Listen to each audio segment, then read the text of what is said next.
सरकार लाई है विद्यार्थियों के लिए डिजिटल लाइब्रेरी। बच्चों के उज्जवल भविष्य के लिए बिहार सरकार है सदा अग्रसर और तैयार। कक्षा 1 से कक्षा 12 तक की सभी पाठ्य पुस्तक पूरक सामग्री एवं वीडियो अब शिक्षा विभाग बिहार सरकार द्वारा विकसित पोर्टल पर है उपलब्ध।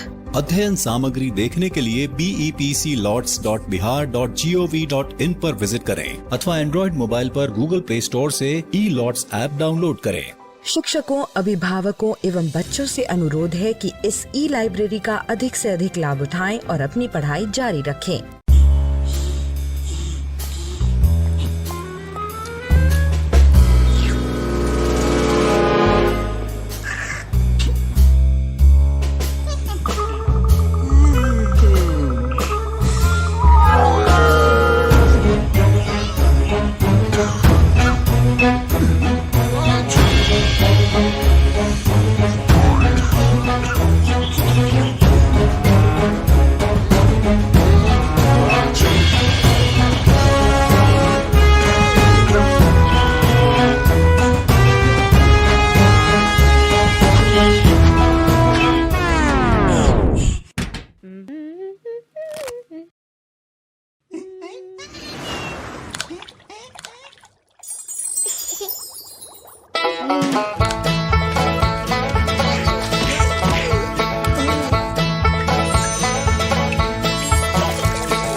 हेलो बच्चों, कैसे हैं आप?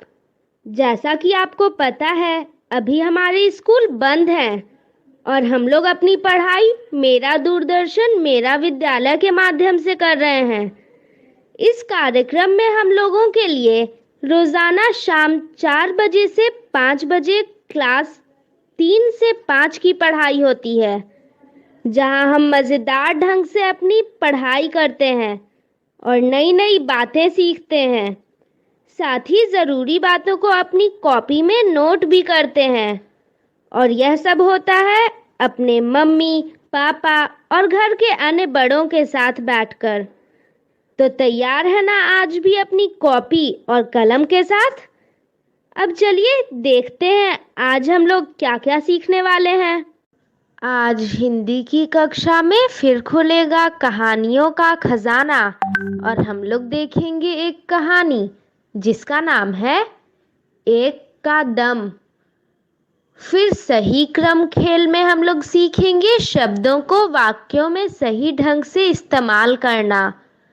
उसके बाद पढ़ाई करेंगे लिंग के भेद की। फिर चलेंगे अपने दोस्त गणित के पास और समझेंगे 2 अंकों की संख्या का 1 अंक की संख्या से भाग करना। उसके बाद खेलेंगे एक इंटरेस्टिंग गेम जिसका नाम है टेक ऑफ। फिर सीखेंगे पहाड़ा, चलो पहाड़े बनाते हैं में। उसके बाद करेंगे पढ़ाई अंग्रेजी की और सुनेंगे एक कहानी जिसका नाम है माई होम। और सबसे अंत में चलेंगे पटना का संजय गांधी जैविक उद्यान और देखेंगे जू शो। तो चलिए शुरू करते हैं आज की क्लास, थोड़ी सी मस्ती थोड़ी पढ़ाई के साथ।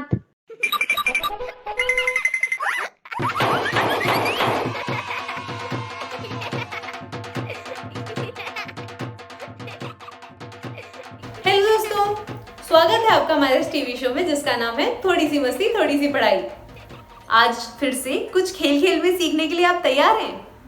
घर की पाठशाला लग गई है। अगर कॉपी पेंसिल नहीं लाए हो तो ले आइए। मैं यहाँ पे तैयार हूँ और अपनी कॉपी पेंसिल लेकर बैठी हुई हूँ। सबसे पहले हम हिंदी पढ़ेंगे और फिर गणित पे जाएंगे।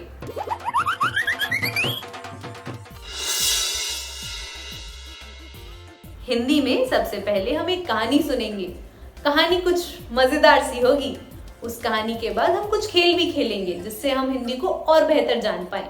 शुरू करते हैं हिंदी की कहानी।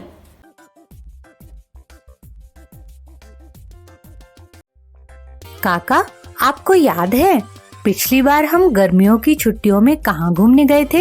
हाँ बिटिया, अच्छे से याद है, हम लोग चिड़ियाघर घूमने गए थे। हाँ, और इस बार तो हम कहीं जा ही नहीं सके। तो इस बार गर्मी की छुट्टियाँ भी कहाँ पड़ी? बिल्कुल सही, इस साल तो सभी दिन छुट्टियाँ ही छुट्टियाँ। पर हम इस बार वाटर पार्क चलेंगे। वही ना, जहाँ फिसल पट्टी पर फिसलते हुए पानी में आ गिरते हैं। हाँ वही। पर इस बार इस कोरोना काल में बचत नहीं हो पाई तो जाना मुश्किल होगा। इसके लिए मेरे पास एक आइडिया है। आइडिया? कैसा आइडिया? हाँ बिट्टू, हमें भी बताओ। उसके लिए सुनते हैं ये कहानी जिसका नाम है एक का दम।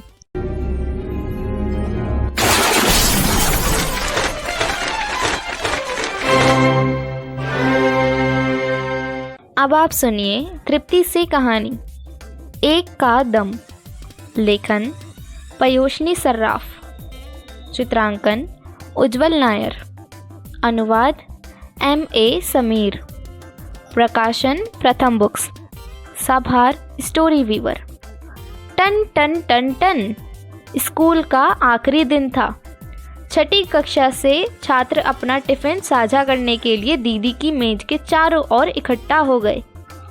उन्होंने डिब्बे खोले और मिल बांटकर भोजन खाने लगे। अजय ने अपने गुंडू नामक कुत्ते को एक रोटी खिलाई। गर्मी की छुट्टी के लिए आपकी क्या योजनाएं हैं? दीदी ने छात्र से पूछा। मैं मैसी के तरह फुटबॉल खेलने का अभ्यास करूंगा, अनीता ने कहा। मैं बहुत सारे खिलौने बनाऊंगा, रफीक ने कहा। मैं रोज वड़ा पाव और समोसा कचौरी खाऊंगा, विवेक ने कहा। मैं नए वाले मनोरंजन पार्क जाऊंगा, प्रगति ने कहा। वहाँ बहुत सारे झूले और सवारियाँ हैं, जैसे फिसलकर पानी में जाने वाली फिसलपट्टी और तेज ट्रेन वाली सफारी जो ऊपर नीचे जाती है, थॉमस ने कहा। और प्रगति उन सभी की सवारी करेगी, प्रगति बोली। लेकिन टिकट 60 रुपए का है, फायजा ने कहा। प्रगति, तुम तो बहुत अमीर हो। नहीं, प्रगति बोली, मैं ऐसे कामों के लिए बचत करती हूँ और वही पैसे खर्च करती हूँ। आप सभी मनोरंजन पार्क जा सकते हैं, दीदी ने मुस्कुराते हुए कहा। आपको बस प्रगति की तरह बचत करनी होगी। हाँ, प्रगति ने सहमति जताई। अगर हम हर दिन सिर्फ 1 रुपया बचाएं तो इस काम के लिए राशि जमा की जा सकती है। एक दिन में 1 रुपया बचाना आसान है। कोशिश करते हैं, तब शायद हम सभी मनोरंजन पार्क जा सकें, सीमा बोली। सभी ने सहमति जताई। छुट्टियां समाप्त होते ही उन्होंने एक साथ मनोरंजन पार्क में जाने की योजना बनाई। गर्मियों की छुट्टियां मस्ती भरी थीं। रफ़ीक ने जो कुछ भी आसपास पाया उससे खिलौने बनाए। उसने उनमें से कुछ को अपने चचेरे भाइयों को बेच दिया और छुट्टी के हर दिन के लिए 1 रुपया बचाया।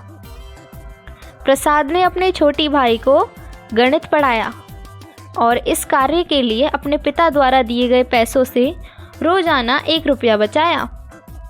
देवी ने आइसक्रीम के लिए मिलने वाले पैसों में से 1 रुपया रोजाना बचाया, जो उसकी चाची उसे देती थी। अजय के पिता निकट की नगरपालिका के बागानों के मुख्य माली थे। उन्होंने अजय को पौधे रोपने में मदद करने के लिए प्रति पौधा 1 रुपया दिया। छुट्टियां खत्म होने के बाद स्कूल का पहला दिन था। दीदी ने कक्षा में बच्चों द्वारा बचत किए गए पैसों को जोड़ने में उनकी मदद की। सभी छात्रों ने अपनी टिकट खरीदने के लिए पर्याप्त धन बचाया था। अजय को छोड़कर सभी बच्चे खुश थे। अजय, क्या हुआ? क्या तुम अपनी बचत से खुश नहीं हो? अंजलि ने पूछा। मैं कुछ भी नहीं बचा पाया, अजय ने बताया। पिछले हफ्ते गुंडू बीमार हो गया था। उसकी दवाइयाँ खरीदने में मैंने अपनी सारी बचत खर्च कर दी। अब मेरे पास मनोरंजन पार्क के लिए पैसे नहीं हैं। अजय ने पूरी बात बताई। निम्बाराम ने कुछ बोलने तथा कक्षा एकदम शांत थी। अजय, चिंता मत करो, हम सब मिलकर थोड़ी और बचत करके तुम्हारे लिए टिकट खरीद लेंगे, उसने कहा। निम्बाराम सही था। एक सप्ताह के भीतर ही छठी कक्षा ने मिलकर अजय के टिकट के लिए पर्याप्त धन की बचत कर ली थी। आखिरकार छठी कक्षा मनोरंजन पार्क पहुंच ही गई। आ रफीक और प्रसाद विशालकाय बड़े पहिए वाले झूले से जोश में चिल्लाए। फायजा फिसल पट्टी से फिसलते हुए पानी में छपाक कूद पड़ी। वुश! अजय और अनीता पानी वाले रोलर कोस्टर से चिल्लाए। छठी कक्षा ने बहुत मजे किए। यह उनके हर रोज की बचत का परिणाम था। अरे वाह, कहानी तो बहुत ही बढ़िया थी। बढ़िया के साथ उपयोगी भी। मतलब? अब हम अगले साल वाटर पार्क जरूर जाएंगे और हम सभी एक एक कर रुपए बचाएंगे। इसका मतलब हम सब मिलकर करेंगे एक कदम। काका, हमें तो एक कदम समझ आ गया। मेरे दोस्तों को भी जरूर समझ आ गया होगा। बच्चों, आपको भी यह कहानी जरूर पसंद के साथ समझ भी आई होगी। तो बस इस कहानी को अपने दोस्तों और घर के सदस्यों को सुनाइए और प्रश्न बनाकर उन पर चर्चा कीजिए। कहानी के बाद आप अपने पिटारे का कोई दमदार खेल निकाल लीजिए। जो हुक्म मेरे आका, ये खोला पिटारा और निकाला दमदार खेल, सही क्रम वाक्य। अरे वाह, थैंक यू काका। दोस्तों, शुरू करते हैं खेल सही वाक्य क्रम। शब्दों को आगे पीछे कर सही वाक्य बनाएं। तो इसमें हमें शब्दों को आगे पीछे करके सही वाक्य बनाना है। तो लिखा है, गणेश आज का चतुर्थी त्योहार है। तो इसमें सबसे पहले क्या होगा? आज को आगे करके देखते हैं। आज गणेश का गणेश चतुर्थी का त्योहार है। मुझे तो यह सही लग रहा है। देखते हैं। That's right. अरे वाह, अब आगे बढ़ते हैं। अब लिखा है, आई कि आज बस स्कूल नहीं। तो इसमें सबसे पहले क्या होगा? आज को आगे करके देखते हैं। आज स्कूल बस आई कि नहीं? आज स्कूल बस आई कि नहीं? चलो देखते हैं चेक करके। मुझे तो सही लग रहा है। Try again. इसका मतलब यह भी गलत है। तो आज स्कूल बस नहीं कि स्कूल की बस नहीं आई। आज स्कूल बस की नहीं आई। आज स्कूल की बस नहीं आई। अब सही लग रहा है। That's right. अरे वाह, अब आगे बढ़ते हैं। तो अब क्या लिखा है? पानी वह रहा में लगा है खेत। तो इसमें सबसे पहले क्या होगा? खेत को आगे रखते हैं। खेत में वह पानी लगा रहा है।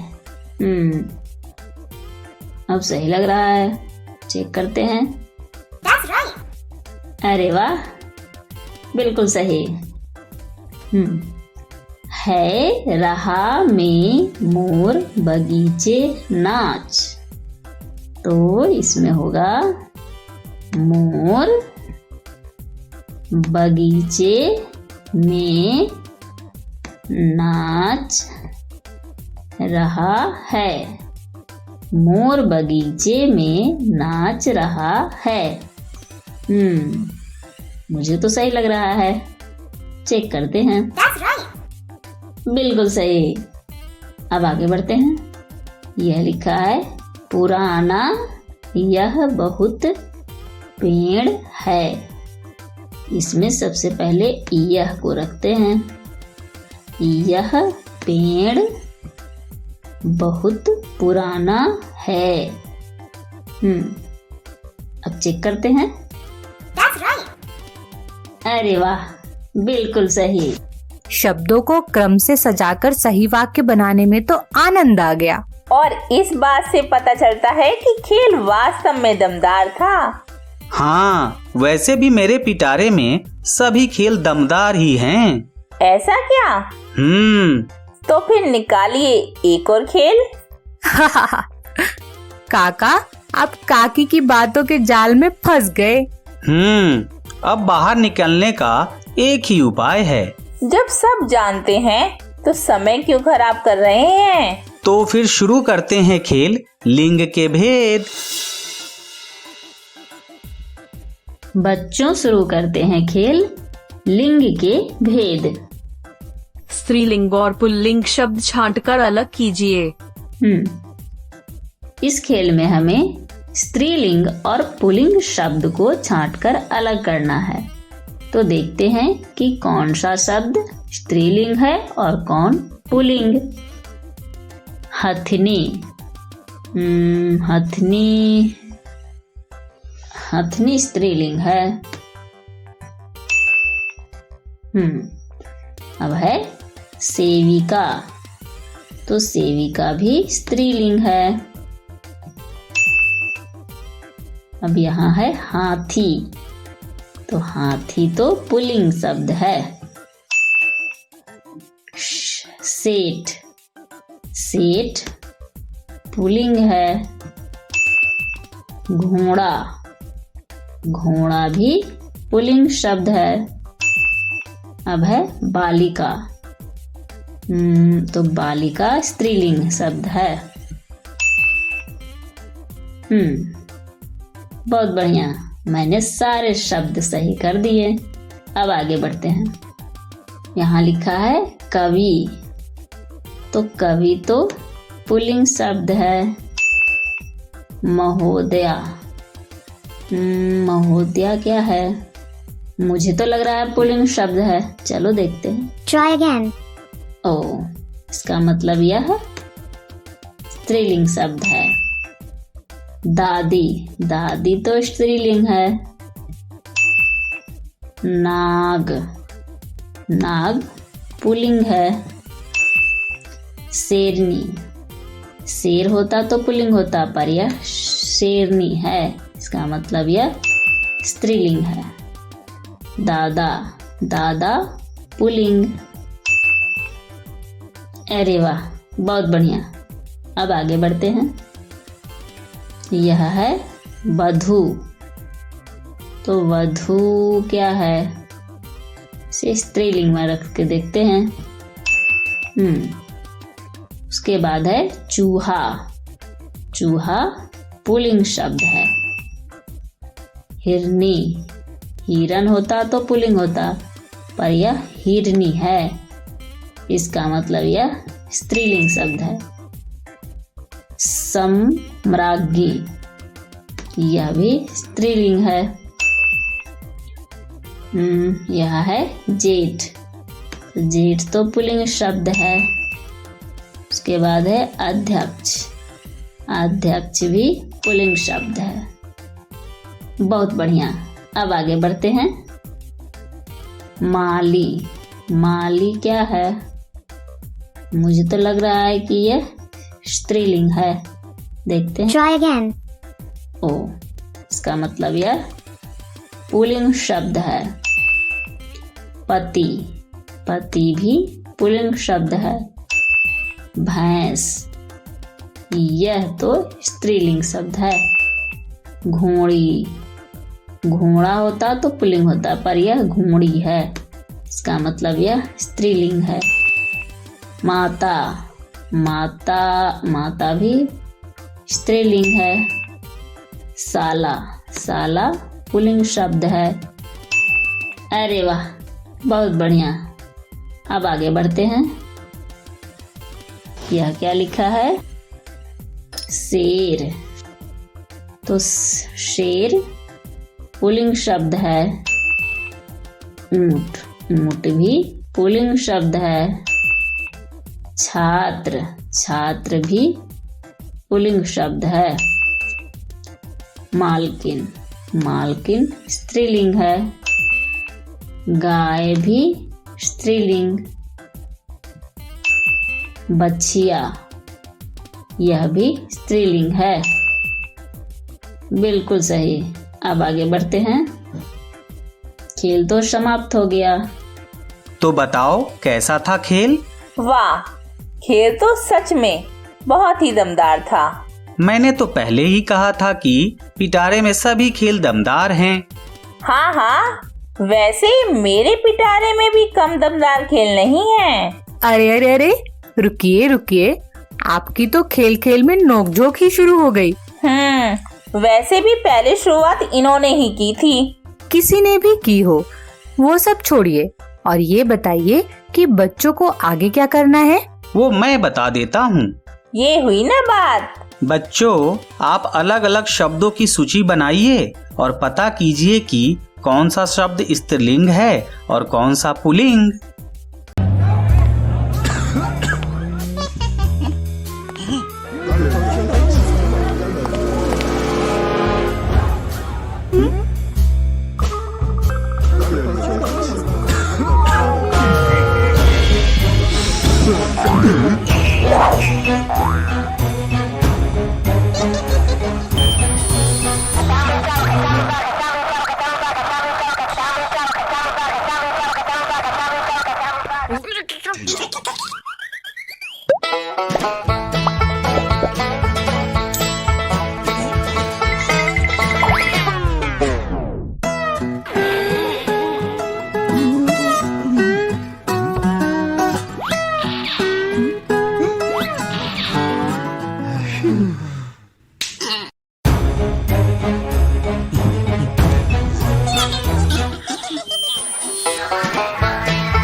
कहानी तो सुन ली और खेल भी खेल लिए। आपने खेले? बढ़िया। आशा करती हूँ आपको भी खेलने में उतना ही मजा आया होगा जितना मुझे आया। अब हम क्या करेंगे? सही कहा, अब हम गणित खेलेंगे। गणित कैसे खेलते हैं अब तक तो आपको पता ही होगा, हम तो रोज गणित खेलते हैं। शुरू करें गणित खेलना।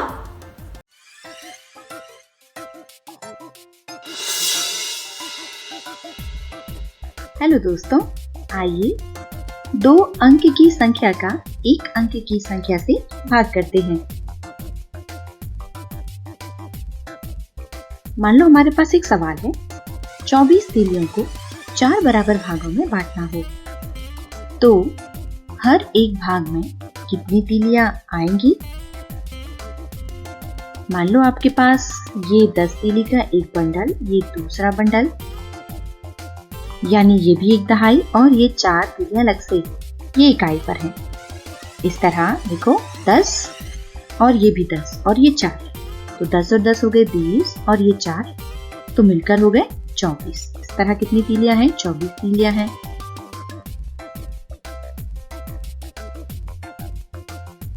अब आप समझिए, ये 24 तीलियां हमें 4 बराबर भागों में बांटना है, इसलिए हमने लिखा 24 भाग 4। अब इसे भाग की प्रक्रिया में लिखते हैं। तो ये देखो, ये 24 जिसे हम बांटने वाले हैं 4 बराबर भागों में, तो ये भाग की प्रक्रिया का चिन्ह लगा लिया। ठीक है ना। अब हम बांटना शुरू करते हैं। तो सबसे पहले हम दहाई को बांटते हैं। दहाई कितनी है? 2 दहाई। हमने बांटी 0, इसलिए प्रत्येक भाग पर मिलेंगे 0 ही। तो बचेगा क्या? पूरे के पूरे 2 दहाई ही बच जाएंगे। अब क्या करें? हम 2 दहाई तीलियों को 4 बराबर भागों में तो नहीं बांट पाए, फिर क्या करें? फिर हम ऐसा कर सकते हैं कि हम इन बंडलों को खोलकर तीलियों में बदल लें, इकाई वाली तीलियों में। चलो ऐसा कर लेते हैं। एक बंडल में कुल 10 तीलियां हैं, इस दूसरे बंडल में भी 10, तो मिलकर हो गई अब 20, और 4 तो पहले से ही थी, तो कुल 24। यानी हमने इस 4 जो इकाई पर तीली हैं उन्हें हमने यहाँ लिख लिया है दहाई के साथ। तो अब कितनी हो चुकी हैं? 24। अब हमें इन 24 तीलियों को 4 बराबर भागों में बांटना है। इसके लिए हम 4 का पहाड़ा पढ़ेंगे। 4 एकम 4, 4 दूनी 8, 4 तिया 12, 4 चौके 16, 4 पंचे 20 और 4 छक्के 24। ये देखो, अगर प्रत्येक भाग पर 6 तीली हो तो कुल 24 तीलियां हम बांट सकते हैं।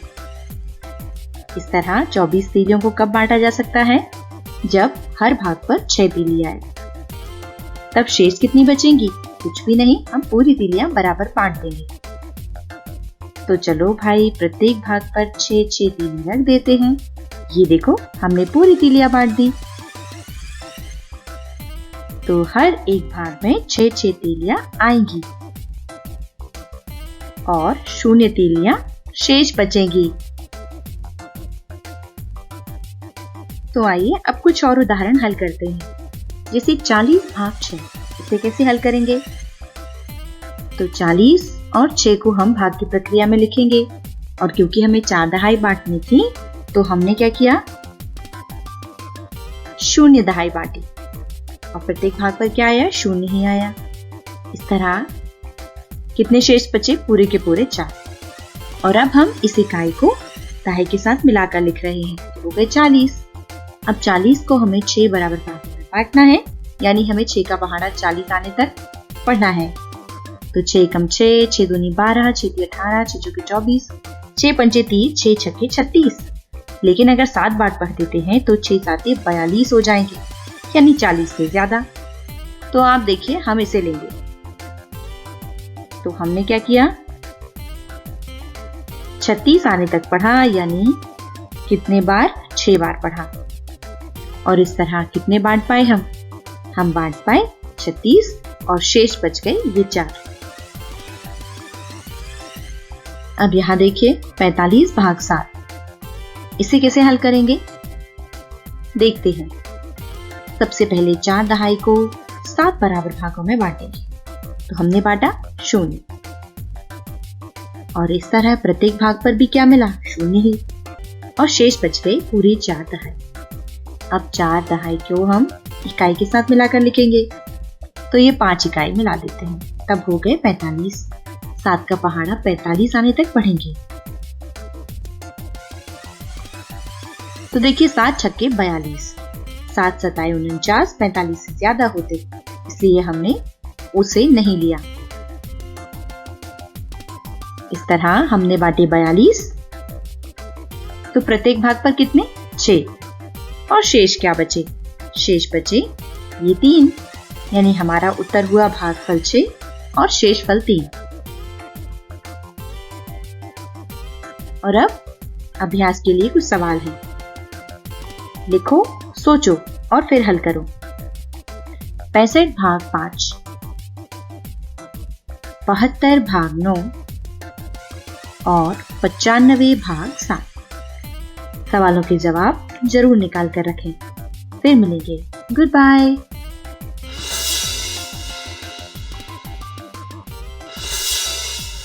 हेलो बच्चों, आज आपके लिए प्यारी सी आइसक्रीम। लेकिन ध्यान रहे, आइसक्रीम तब मिलेगी जब करोगे ये भाग पहेली हल। तो देखो जरा, अगर आपने सभी सवालों के जवाब दिए सही तो आपको यह आइसक्रीम खाने को मिलेगी।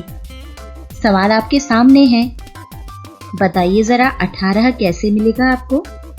36 में किसका भाग देने पर 18? या ऐसी कौन सी संख्या है जिसका भाग 4 में देने पर 18? या फिर 18 में किसका भाग दें कि उत्तर 18 ही मिल जाए?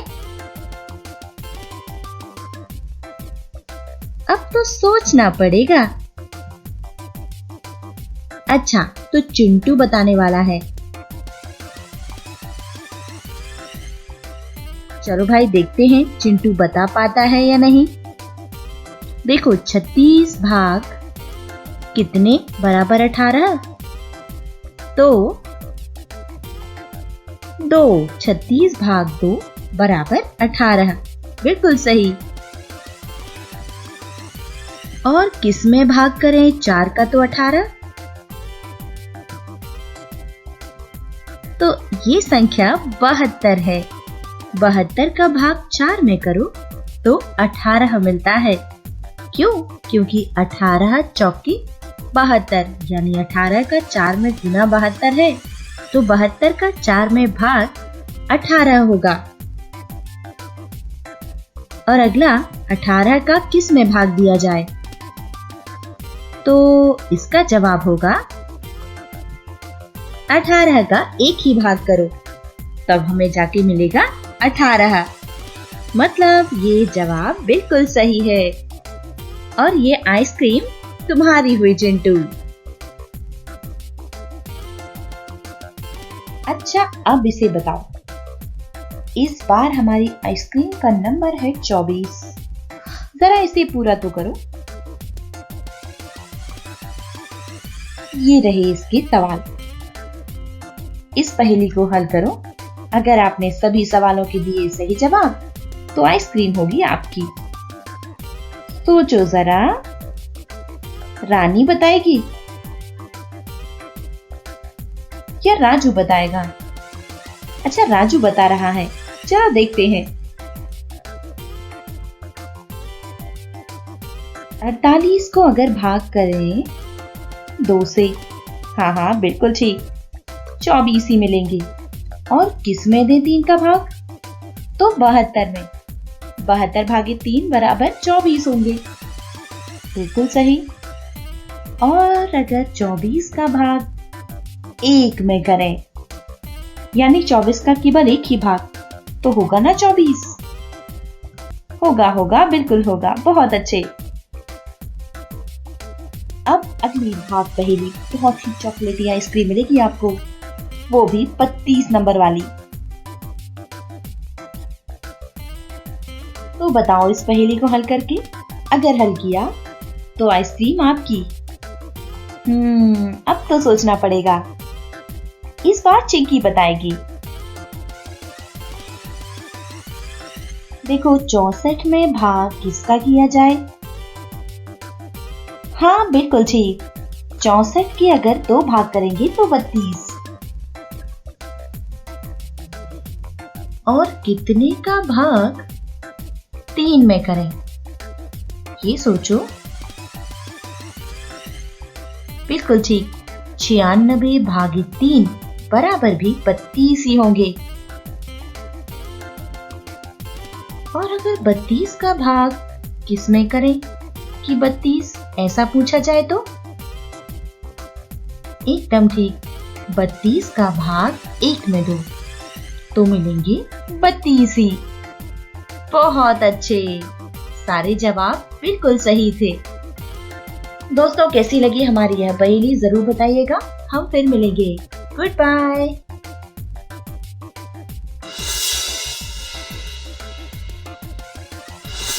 हेलो बच्चों, चलिए एक मजेदार खेल खेलेंगे। थोड़ी दिमाग की करेंगे एक्सरसाइज। कैसे? खेल का नाम है टेक ऑफ। तो हमें क्या करना है? हमें अंतरिक्ष को करना है टेक ऑफ। भाई जल्दी। कैसे? आइए थोड़ा समझ लेते हैं। ये रहे खेल के नियम। देखिए कैसे खेलना है, समझ लीजिए। बाईं ओर के लॉन्च पैड पर दिख रहे अंतरिक्ष यानों के टावर की इमारत को किसी दूसरे लॉन्च पैड पर दोबारा बनाना है। आपको 2 नियमों का करना है पालन।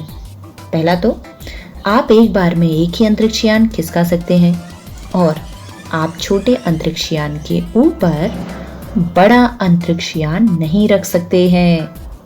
समझ गए? तो आप खेल शुरू करते हैं।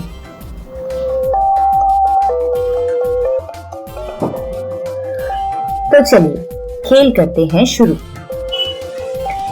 सबसे पहले तो देखिए भाई, ये जमा है अंतरिक्ष यान हमारा यहाँ लॉन्च पैड पर। इसे हमें दूसरी जगह खिसकाना है और फिर इसे लॉन्च करना है। तो कैसे करें? सबसे पहले सबसे छोटा खिसका देते हैं भाई। ठीक है, इसे सबसे आगे रख देते हैं। इसके बाद हम इसे रख देते हैं यहाँ। ठीक है, अब क्या करें? अब एक काम करते हैं, इसे खिसका के देखें। इसे इसके ऊपर रख के देखते हैं। ये लो। लेकिन अब अगर हमने इसे यहाँ रखा, चलो रख के देखें एक बार क्या होगा। ओह, ये नहीं रखेगा क्योंकि हमने अभी देखा था छोटे अंतरिक्ष यान के ऊपर बड़ा अंतरिक्ष यान नहीं रखना है। तो फिर इसे सबसे अंत में ले जाते हैं। चलो भाई, ये अब ये तो सबसे बड़ा है, इसके ऊपर छोटा तो आ जाएगा। हाँ आ जाएगा, लेकिन अब ये सबसे छोटा ये है और इसके ऊपर इसे रखेंगे तो ये मुश्किल होगी। ये नहीं रख पाएगा यहाँ क्योंकि यह बड़ा है। तो फिर एक काम करना होगा, पहले इसे थोड़ा आगे पहुंचाना होगा। अब हम इसे रख देते हैं इसके ऊपर। बहुत अच्छे। और अब इसे रख देते हैं। चलो भाई, आप सबसे आगे पहुंचो, सबसे ऊपर। अब टेक ऑफ होना चाहिए।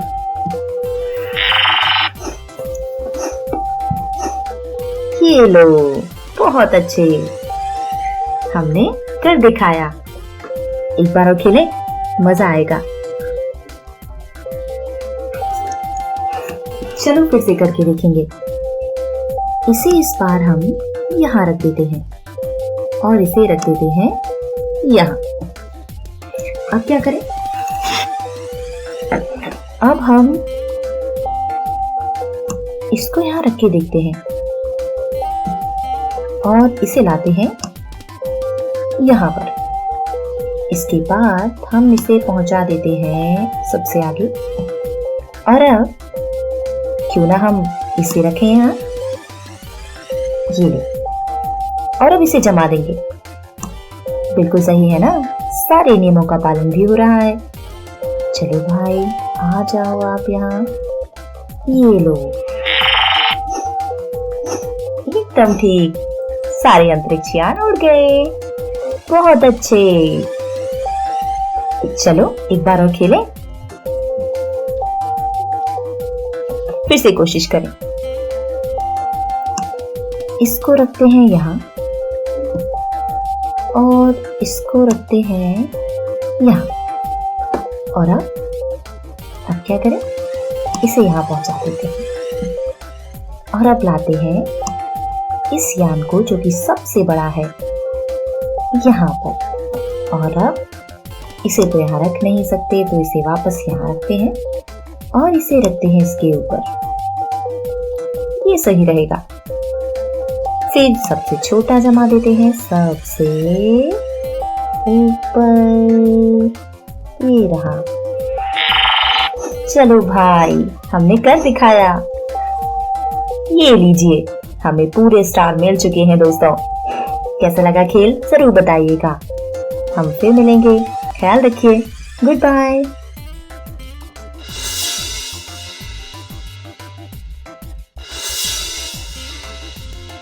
हेलो दोस्तों, आइए पहाड़े बनाते हैं।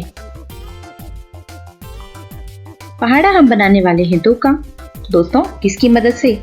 इस कैलकुलेटर की मदद से।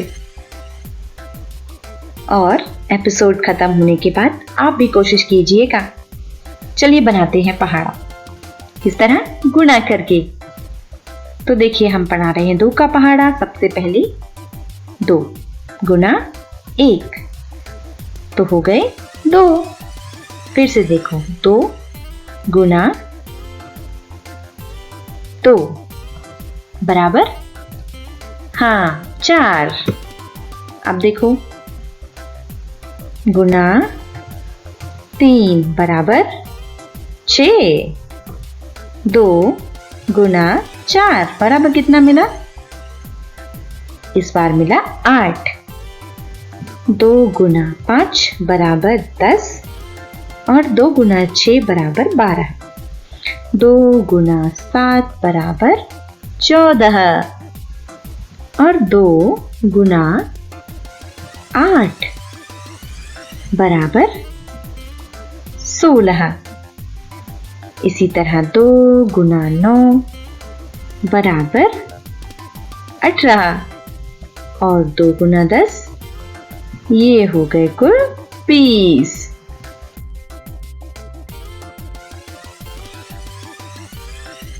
अब 3 का पहाड़ा।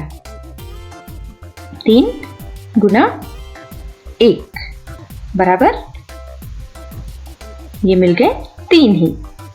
फिर देखो 3 गुना 2 बराबर मिल गए 6। 3 गुना 3 बराबर 9। 3 गुना 4 बराबर 12। 3 गुना 5 15। 3 गुना 6 बराबर 18। 3 गुना 7 यानी 3 साते 21। 3 गुना 8 24। 3 गुना 9 बराबर 27। 3 गुना 10 बराबर 30। तो दोस्तों कैसा लगा तरीका पहाड़े बनाने का? जरूर बताइएगा। और हाँ, आप अपने घर पर मोबाइल फोन या कैलकुलेटर का इस्तेमाल करके इसी तरह पहाड़े बना सकते हैं। कोशिश जरूर कीजिए। फिर मिलते हैं। Good bye.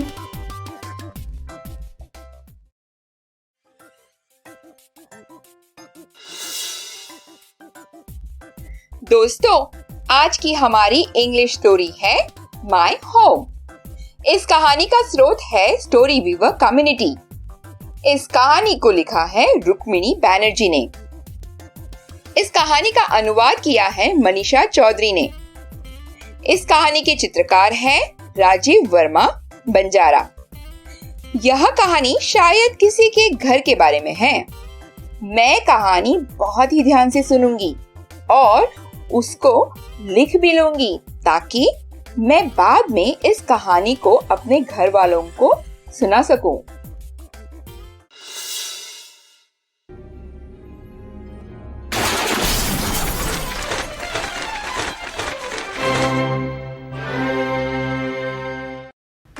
My home. This is my home. I live here with my whole family. We take off our shoes and chappals here.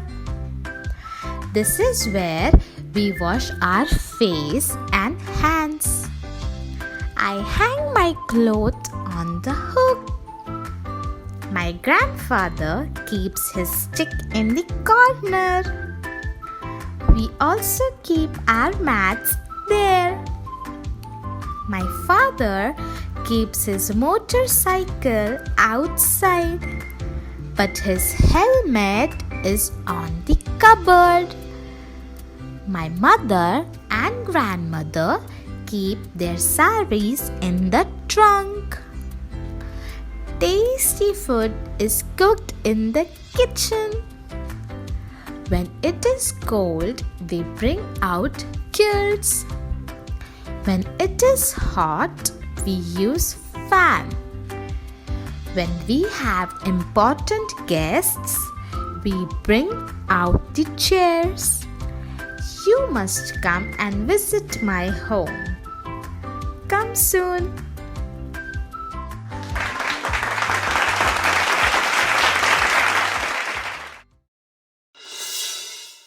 कहानी सुनकर मजा आ गया। इस कहानी में छोटी लड़की अपने घर, उसमें मौजूद चीजों और अपने परिवार वालों के बारे में बता रही थी। मुझे कहानी पसंद आई। क्या आपको भी यह कहानी पसंद आई? तो बच्चों, जैसा कि मैंने पहले ही बताया था कि आज हम लोग शुरू करेंगे जू शो। तो चलिए शुरू करते हैं।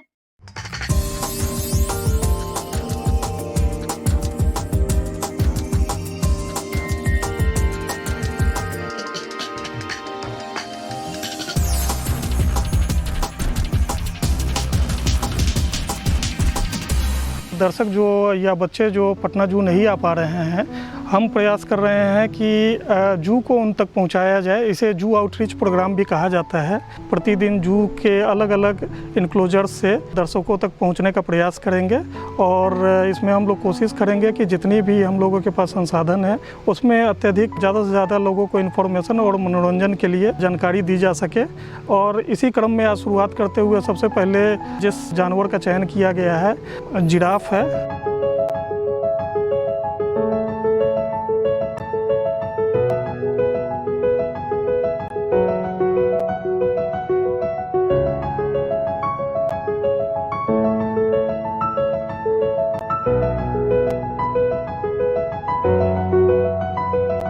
जिराफ के भी ब्रीडिंग में हम काफ़ी तेज़ी से आगे आ रहे हैं और अभी वर्तमान में इंडिया के लगभग 155 जू में हमारा स्थान तीसरे स्तर पे है। विगत साल भी एक जिराफ के बच्चे का जन्म हुआ था, इस साल भी एक जिराफ के बच्चे का जन्म हुआ है और इनकी संख्या बढ़ के 6 हो गई है।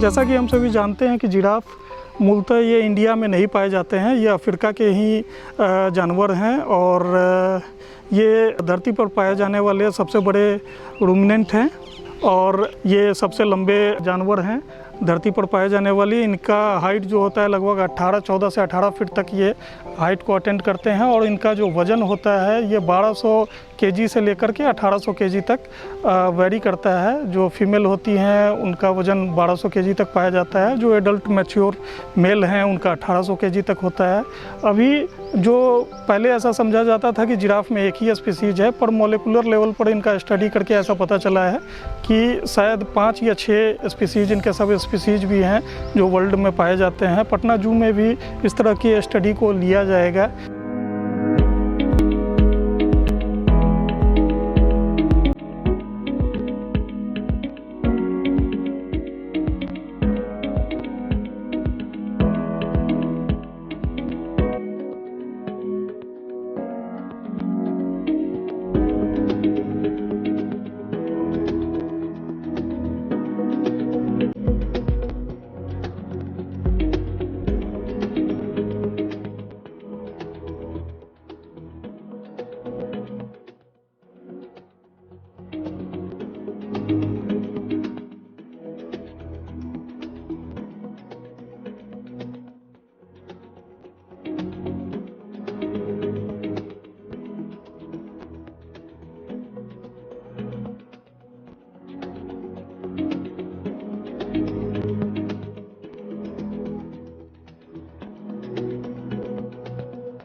मैं इनका एक संक्षिप्त इतिहास बताना चाहूँगा कि 2006 में 3 जिराफ को लाया गया था, यूएस से लाया गया था। सृष्टि, विकास और शांति, 3 जिराफ को यहाँ पर लाया गया था। और लगातार उसके बाद से इनका प्रजनन होता रहा है और इन जानवरों को एक्सचेंज में भी दूसरे जू को दे करके इसके अदला बदली के तहत दूसरे जानवर भी लाए जाते हैं।